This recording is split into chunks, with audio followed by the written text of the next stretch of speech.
That was a pretty crazy chapter of Chainsaw Man that we got today, and I just had to talk about it. More specifically, I want to talk about Denji, or Chainsaw Man, and why he is so strong.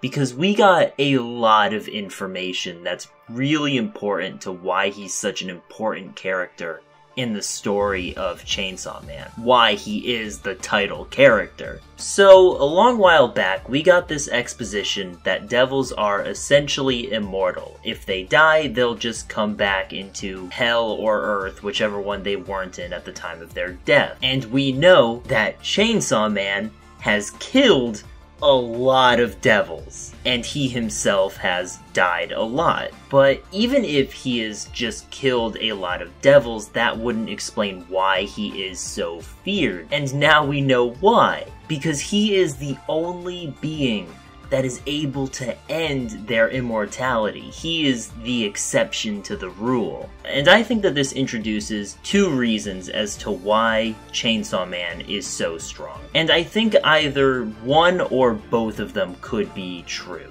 So, hear me out on this, right? There's this often purported idea of Chainsaw Man not actually being the Chainsaw Devil, that he is actually more representative of a much more primordial concept, and that his strength is emblematic of a much more terrifying devil concept. And I think that what Pochita represents is not the Chainsaw Devil, but the Chaos Devil. And there's a few reasons for this. If we look at this chapter, on page 9, there is a moment where Makima is explaining, and she says that some react to his chaotic exploits with anger. And the fact that she uses the word chaos is interesting to me, because he does seem very representative of this chaos, of this concept. He's called the hero of hell, but he isn't a hero. It says that he will kill whoever he is targeting, but also whoever calls for help.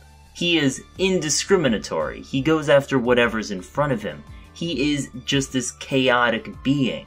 And I think the idea of him being a Chaos Devil is incredibly fitting for the themes of the story, because if we remember, Makima is the Control Devil. It's the perfect counter, the perfect opposite to what Makima is, and Makima specifically states that she has the power to control those that she believes is lesser than herself. And she thinks that if she beats Chainsaw Man in a fight, she should be able to control him. This means that she does not believe that she is above Chainsaw Man as he is, meaning that she believes that whatever he represents is above her power of control, or at least that is how I'm interpreting it. Overall, I just think this concept of him being a Chaos Devil is incredibly fitting to not only how he is portrayed, but what the story is about. And going back to that sort of immortality that devils are supposed to have,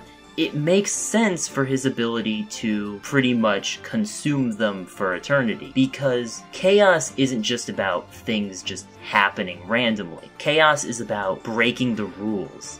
And as I said earlier, while all devils are immortal, the Chainsaw Man is the exception to that seemingly immutable rule. Even as is said in the chapter, his ability should be impossible, but obviously it isn't. However, that is just the first reason for Denji's strength, for Chainsaw Man's strength.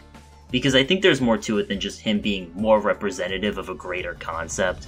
That's cool. We've been theorizing that forever. That's not like a huge deal, right? What I do think is more interesting is how fear plays into a devil's strength, and how that's sort of utilized and implied in this chapter. Like, we've always known that the Chainsaw Devil has killed a lot of devils.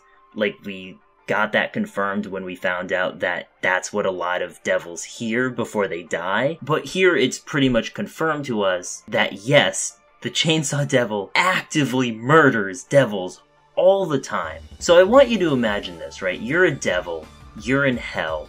You're not the most powerful devil, but you're not the weakest either. You're fucking people up, right?